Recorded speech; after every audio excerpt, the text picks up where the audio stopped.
Here are 10 whiskey bottles that might stand out on a shelf. Let's check it out.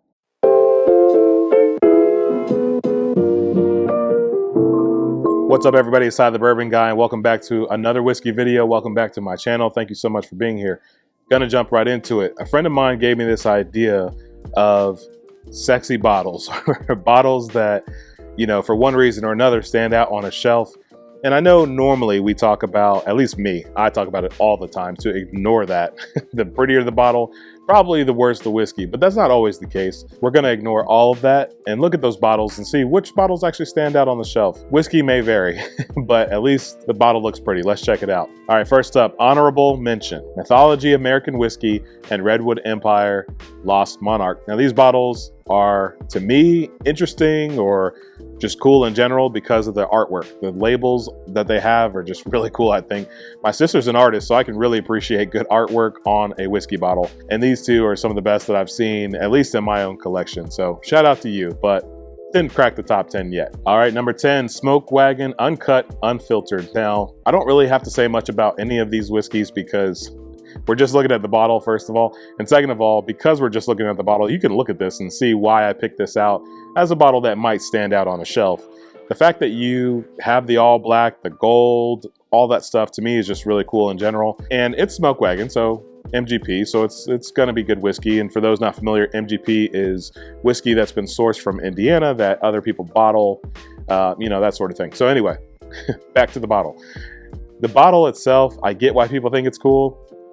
I'm the type of person that I want to see the whiskey inside. I want to see the color and, you know, all that stuff. I'm just really interested in it. And although I can do that when I'm at home and pour it out into a glass and, you know, look at it that way, when I'm in a store, I don't know, just something about it. I like to be able to see the whiskey inside the bottle, but either way, still a really cool bottle. All right, number 9, Forbidden. I don't know that this falls in the category of sexy or maybe just unique. I don't know. It is a unique bottle, that's for sure. I did this review recently, and for those that actually watched it, spoiler alert if you haven't, it just wasn't for me at that price point. Again, I kind of mentioned in that video, about $150 bottle, and I feel like you are paying for all of that design. Just, you know, that's a very, very steep price for any bottle of whiskey, and when you pay that type of money, it's got to be worth it. But if you want to pay that type of money and look at a pretty bottle, there you go. This is one of them, and that's why it's number 9 on the list. All right, number 8. This isn't even really like a unique bottle, but I love the Bourbon Company bottles. I'm really a fan of the fact that they changed the label on the Discovery series, so now I don't have to ask somebody to climb a ladder, turn it to the side so I can see what number it is. Is that number 7? Is that number 8? Whatever. I can just see on the label what color it is, and I know what number that is. I love that adjustment. But again, the bottle itself, to me, just, there's something about it. Like the brand of Bourbon Company, in my opinion, is done absolutely to perfection. The way that bottle just feels classy, the cork, because I am a huge fan of a good cork. I mean, it's just, you go to that distillery and the modern feel of it, it's not your typical, I guess what I used to think of as a typical Kentucky bourbon distillery, you know, old time feel, all that stuff. This is modern. They still have like almost like an antique somewhat type of feel to certain aspects of it, kind of honoring some of those older whiskeys at, you know, at the restaurant and things like that. But the overall feel of that is more of a modern feel. And I love that about what Bourbon Company does.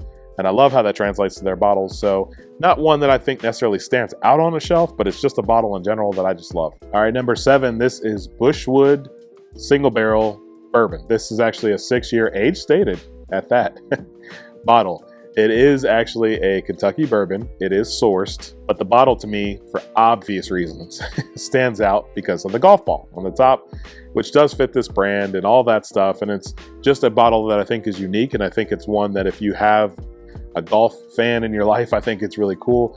It is sourced, and I kind of wondered, you know, like, you always play that game, it's sourced from Kentucky, so what, that could be anything. And then I went and I looked, and the proof on this is 101. And I actually, what happened was I actually took a sip of it first, and then I thought, man, this tastes like wild turkey.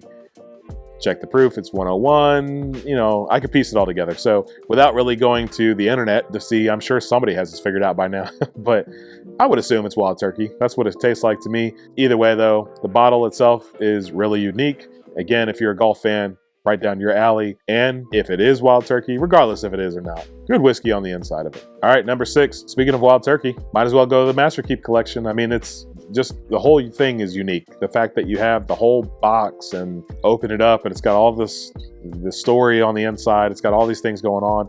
This one I particularly love, one, because it's one of the few ones that I actually own, and 2, the turkey on the side and all that stuff, and the bottle itself just looks elegant. Again, cork is on point. Love it.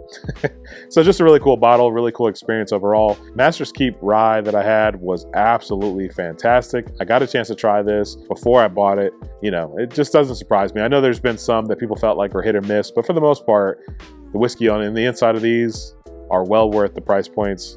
I think as they start to creep up a little bit, maybe people are going to argue that a little bit more, but the ones that I have personally had are worth it. All right, number 5, New Riff. New Riff. Anything from New Riff. Their bottling is, for the most part, I know they're starting to shift out of that a little bit and go to some different types of bottles, but that matte black shifting into the orange, really cool. I love that brand, and I love the fact that they're New Riff. So that's the whole point of this, is to have a new riff on an old tradition such as whiskey. If you were to have a slogan like that and then put your bourbon into a typical bottle, you know, this is just one more step that you have to prove that you have a new thought and a new way of doing things, and that matte black into a transition. Love it. And different from the Smoke Wagon, I love this because I can actually see the whiskey on the inside. So I can see when I'm getting low, and I can actually see the whiskey itself. So shout out to New Riff. All right, number 4, Maker's Mark 46. This is the cask strength version. Cask strength, I haven't even been drinking.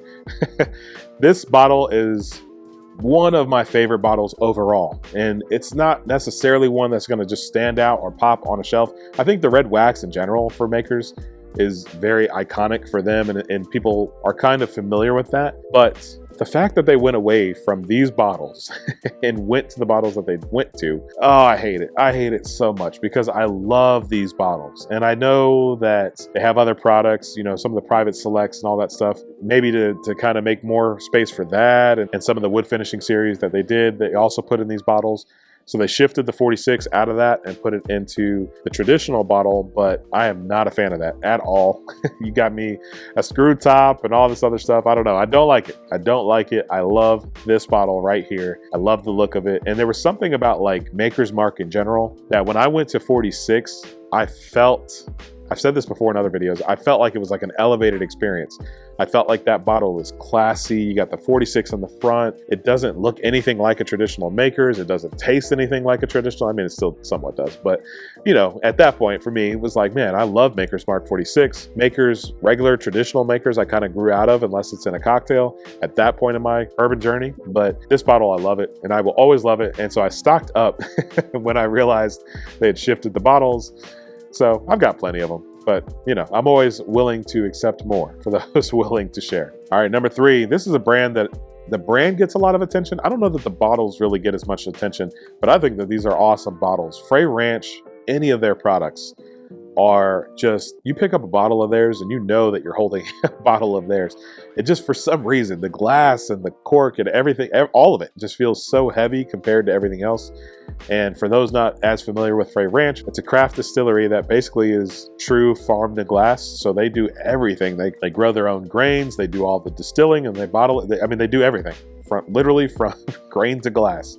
So that's one thing that's really cool about them, but I don't feel like this bottle really gets enough attention. I do hear it come up in conversations here and there, but it's gonna be on my list today at number 3. All right, number 2, Old Fitz. Old Fitzgerald, bottled it in bond. The Decanter series is, to me, one of the coolest bottles that I own, and it is definitely one of the coolest bottles out there, in my opinion. I know a lot of people are gonna, you know, say otherwise, but I just think it's fantastic. Anytime you have a bottle that whenever I finish the whiskey, I want to keep that bottle as an infinity bottle, and I'm going to keep it forever. That tells you right there that it's an awesome bottle. It's one that obviously the whiskey on the inside is very good as well. I don't want to say obviously, because it's probably not obvious. Sometimes things can be hit or miss, but for me, I love Old Fitz when I can find it at retail or a little bit above retail, something like that. I do not think it's worth some of these crazy prices I've seen, as probably any bottle on the secondary is not worth. The whiskey on the inside is very good, and the bottle is so unique that it makes you stop and look and kind of like, well, first of all, if you ever see it in a store, it's going to make you stop and look anyway because you never see an Old Fitz just sitting there. But either way, very cool bottle. Even if it was readily available, I still think it would stand out on a shelf. All right, and number one, I can't have a list like this without Blanton's. The one that probably got a lot of us into it because of the pretty bottle, right? As much as I make videos and content and say, you know, don't fall for it, and not speaking about Blanton specifically, but just in general, when you look at bottles, the design sometimes is to try to get you to buy that bottle. They're trying to sell you a product, right, at the end of the day, and have a collection of these little horsies that you can put together and look at this little cool bottle. Yeah, obviously they're trying to sell you this bottle, and it's gotten to a point now where people are paying 3-4 times the amount of what it's truly worth. I don't know. It's gone crazy now. We have all been there, whether people like to admit it or not.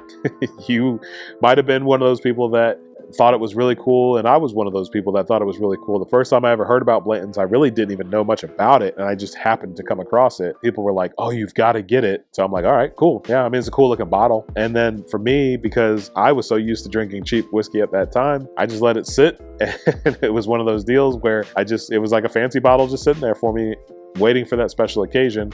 And I've told the story before. My best friend flew into town, went through some of the other stuff that I had at the time where we were just mixing up stuff and nothing was left but a Blanton's. He opened that up, just started mixing that up. And, hindsight, I realized that is the special occasion. That is the reason why I had that bottle, was for a night that I still talk about years later. I think that happened, I don't even know, 8-9 years ago, something like that. And I still talk about that. And, so it is what it is. It served its purpose. That was the special occasion. That's the list. That's what I have in my collection. Doesn't have to be the prettiest bottles. Didn't have to be my favorite bottles. This list was in no particular order.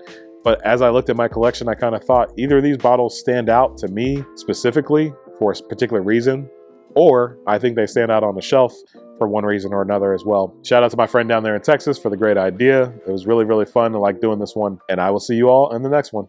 Cheers.